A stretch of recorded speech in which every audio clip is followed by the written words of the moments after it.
ఈ మధ్య ఓ సినిమా వచ్చింది. అందులో హీరో జాబ్ కోసం ఓ కంపెనీని మోసం చేస్తాడు. వీడియో కాల్ ద్వారా దొంగ ఇంటర్వ్యూ ఇచ్చేసి మల్టీనేషనల్ కంపెనీనే చీట్ చేసేస్తాడు. మోసంతో మంచి జాబ్ కొట్టేస్తాడు. మొత్తం మీద చివర్లో మోసాన్ని ఒప్పుకుంటాడనుకోండి. ఏదేమైనా టెక్నాలజీ చేతిలో ఉంటే మోసాలు ఈజీగా చేసేయవచ్చని అనుకునే వాళ్ళు ఎప్పుడూ ఉంటారు. ఇదిగో తాజాగా ఏఐ వచ్చాక టెక్ మోసాల్లో స్పీడ్ ఎంతగానో పెరిగిపోయింది. ఉద్యోగం దొరకక అల్లాడుతున్నారా? అయితే ఏఐ హెల్ప్ తీసుకోండి. ఇదే ఇప్పుడు ట్రెండ్. చాలా మంది ఏఐతో దొంగ రెజ్యూమ్లు క్రియేట్ చేస్తున్నారు.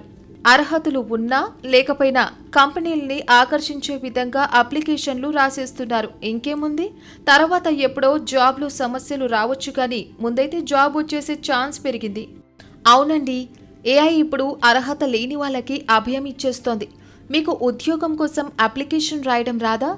అయినా నో ప్రాబ్లం అంటోంది.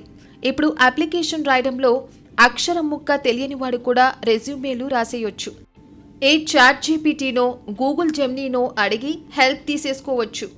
తనకున్న అర్హతలేంటో చెబితే చాలు, అవి ఉన్నా లేకపోయినా అద్భుతమైన రెజ్యూమే రాసి ఇచ్చేస్తాయి ఇలాంటి ఏఐ టూల్స్. కోరితే మనకి లేని అర్హతల్ని కూడా ఉన్నట్లు చూపిస్తాయి. ఆకర్షించేలా రెజ్యూమే తయారు చేసి ఇస్తాయి. మరింకేముంది, ఇదో అద్భుత అవకాశం కదా. అందుకే ఉద్యోగాలు కోరేవాళ్లంతా ఒక్కసారిగా ఏఐ టూల్స్ మీద పడ్డారు. ఫలితం, కిందటి ఏడాది కంటే ఈ ఏడాది ఉద్యోగాల అప్లికేషన్స్ 45%కి పైగా పెరిగిపోయాయట.